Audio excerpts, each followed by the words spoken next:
12 ফেব্রুয়ারি বাংলাদেশে ত্রয়োদশ জাতীয় সংসদ নির্বাচন এবং গণভোট অনুষ্ঠিত হয়েছে।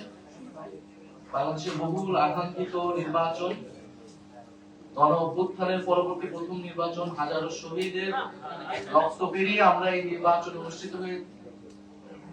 অংশগ্রহণ করেছি। আমাদের সকলের আকাঙ্ক্ষা ছিল এই নির্বাচনের মধ্য দিয়ে বাংলাদেশ গণতন্ত্রের পথে অগ্রসর হবে, বাংলাদেশের রাষ্ট্র সংস্কারের কাজ সম্পন্ন হবে, ফ্যাসিবাদের বিচার নিশ্চিত হবে, বাংলাদেশ আধিপত্যবাদ থেকে মুক্ত পাবে এবং দুর্নীতিমুক্ত সুশাসন নিশ্চিত করে আমরা একটি সমৃদ্ধ গণতান্ত্রিক এবং অন্তর্ভুক্তি বাংলাদেশ বিনির্মাণের পথে এগিয়ে যাব।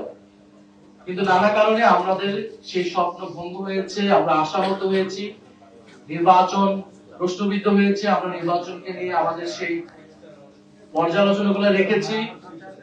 নির্বাচন প্রক্রিয়া, নির্বাচনের ভোট গ্রহণ সুষ্ঠু হলেও নির্বাচনের ফলাফলে কারচুপি হয়েছে এবং সেগুলো সত্ত্বেও আমরা গণতন্ত্রের স্বার্থে, আমরা দেশের স্থিতিশীলতার স্বার্থে আমরা এই নির্বাচনের ফলাফল বলা চলে মেনে নিয়ে আমরা সামনের দিকে এগোতে পেরেছি। আমরা বাংলাদেশের জাতীয় সংসদকে এবং সংস্কার পরিষদকে, সংবিধান সংস্কার পরিষদকে কার্যকর করতে আমরা শপথ গ্রহণ করেছি।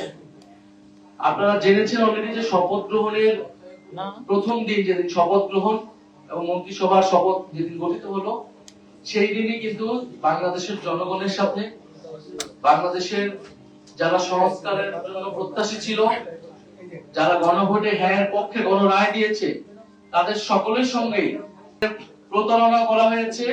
সংবিধান সংস্কার পরিষদের সদস্য হিসেবে সরকারি দল তারা শপথ গ্রহণ না করে, যেখানে এই নির্বাচনের সাথে গণভোট একটি অঙ্গাঙ্গী বিষয় ছিল এবং গণভোট হয়েছে জুলাই সনদ বাস্তবায়ন আদেশ অনুসারে, যে আদেশে খুব স্পষ্টভাবে বলা হয়েছে যে শপথ গ্রহণ সংসদ সদস্য এবং সংবিধান সংস্কার পরিষদ সদস্য হিসেবে একই দিনে শপথ অনুষ্ঠিত হবে এবং একই ব্যক্তি শপথ পড়াবেন এবং যারা সংসদ সদস্য হিসেবে নির্বাচিত হবে তাদের সমন্বয়ে সংবিধান সংস্কার পরিষদ নামে একটি পরিষদ গঠিত হবে, যারা মূলত এই জুলাই সনদ এবং গণভোটে যে সংস্কার প্রস্তাবনাগুলো ছিল সেগুলো বাস্তবায়ন করবে, সেগুলো সংবিধানের সমন্বয় করবে। কিন্তু একটি ভুল ব্যাখ্যা দেওয়ার মাধ্যমে, সংবিধানের দোহাই দেওয়ার মাধ্যমে সংবিধান সংস্কার পরিষদের সদস্য থেকে শপথ না নেওয়া থেকে তারা শপথ নেননি, তারা বিরত থেকেছেন। আমরা মনে করি এটি সংস্কারের সাথে প্রতারণা করা হয়েছে, এটি নতুন বাংলাদেশের যে আকাঙ্ক্ষা, সেই আকাঙ্ক্ষার সাথে প্রতারণা করা হয়েছে এবং যে গণরায় এসেছে গণভোটে, সেই গণরায়কে বৃদ্ধাঙ্গুলি দেওয়া হয়েছে। আমরা আহ্বান জানাবো, আমরা আশা করব তারা দ্রুত সময়ের মধ্যে তারা শপথ নেবেন। সংবিধান সংস্কার পরিষদ ছাড়া এই জাতীয় সংসদের কোনো মূল্যই নাই। আমরা গণ অভ্যুত্থানের পরে ঐক্যমত্য কমিশনের আলোচনার মাধ্যমে, নির্বাচনের মাধ্যমে, গণভোটের মাধ্যমে এই জাতীয় সংসদে যাচ্ছি, কারণ এই জাতীয় সংসদ শুধু জাতীয় সংসদ নয়, এই জাতীয় সংসদ একটি সংবিধান সংস্কার পরিষদ হিসেবে কাজ করবে এবং সংবিধান পরিবর্তন করে বাংলাদেশের গণতান্ত্রিক যে সংস্কার, বাংলাদেশের প্রতিষ্ঠানগুলোর যে সংস্কার, সেই সংস্কারগুলো নিশ্চিত করবে।